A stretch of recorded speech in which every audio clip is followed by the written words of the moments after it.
Hello mga ka-Pilipino! Another video po para sa inyo. Back to school! Yan po ang topic natin for today. Pasukan na naman nga mga Mars. Uso na naman ang pagbabalot ng mga notebook ng ating mga baby. Wala ka bang budget sa pagpapaprint at mas gusto mong makatipid? DIY is the key! Kung may extra supplies ka naman na pwedeng gamitin, why not? Do it yourself! Mura na, very creative pa. At tsak na mas gaganahan silang mag-aral. Ito lang naman ang mga kailangan. Lumang kartolina, lumang crayons, lumang jowa. Oops, binaon ko na pala. Salimat! Kalimutan na ang nakaraan at humarap ka na lang sa kasalukuyan. Malay mo, may iba nandyan at naghihintay lang ng pagkakataon. Char! Kakailanganin mo rin, Mars, ang mga tirang scotch tape at plastic cover.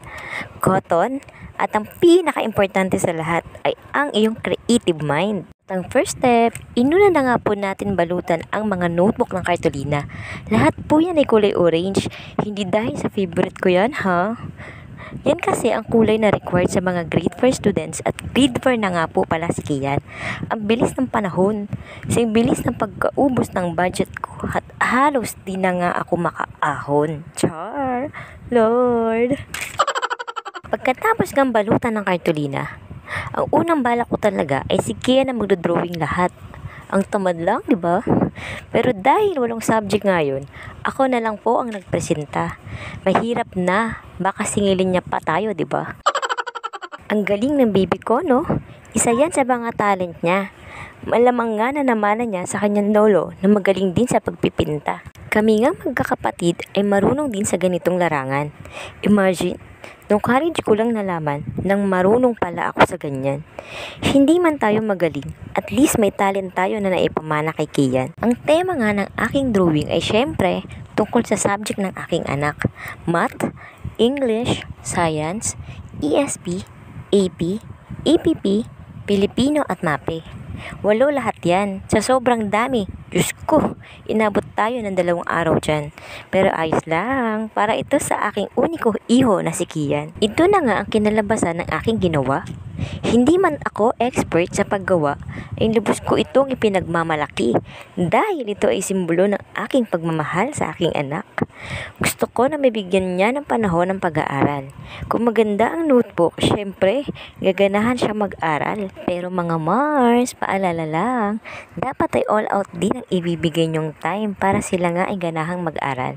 Samahan sila sa bawat milestone ng kanilang buhay. Sa katulad ko ngang single mother ay mahirap gampanan iyon dahil nahati ang aking oras at sa trabaho.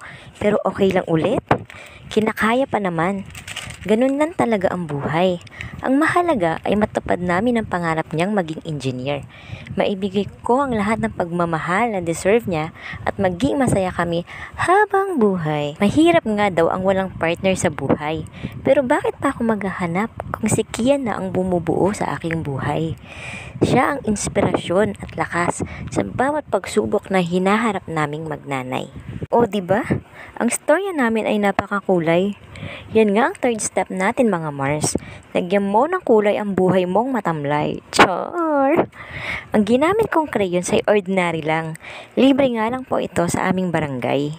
Ganyan talaga pag nanay. Lahat ng pagtitipid ay gagawin, lalo kung may budget mo ay bitin. Pagkatapos po nating kulayan ay gagamit tayo ng bulak para maging smooth ang kanyang kulay. Parang pagsubok lang yan. Si Lord ang magsisilbing bulak para magpolish ng mga gusot mo sa iyong buhay. Ang kailangan mo lang ay pananalig at tiwala sa kanyang pangalan. So ito na nga po ang product na ating ginawa. Gugupitin mo po yan para magkasya sa notebook na kanilang gagamitin. Idikit lang po sa harap ng notebook at samahan ng pag-awit ng puso mong bumubugso ng pag-ibig. Ang pinakahuli at pinakamatindi, balutin mo na ng plastic cover ang iyong ginawa.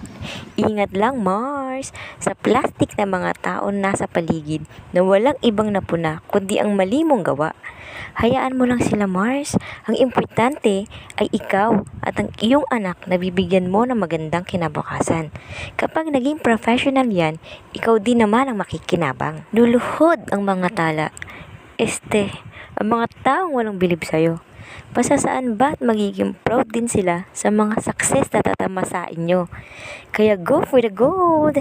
Make your child's dream happen. Tuloy-tuloy lang tungo sa inyong tagumpay. Sa pagtatapos ng video na ito, ay nais ko lang pasalamatan.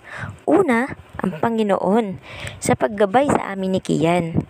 Pangalawa, ang mga guro na tumatayong pangalawang magulang at nagtuturo hindi lang sa eskwelahan, pati ang mga dapat nilang matutunan sa buhay. Salamat din mga Mars at Pars sa paggabay nyo sa inyong mga anak. Naway ang bawat bata sa mundong ito ay maging matagumpay. O ayan, ganyan lang kadali ang DIY notebook. May libre pang words of wisdom. Hanggang sa muli. Bye-bye!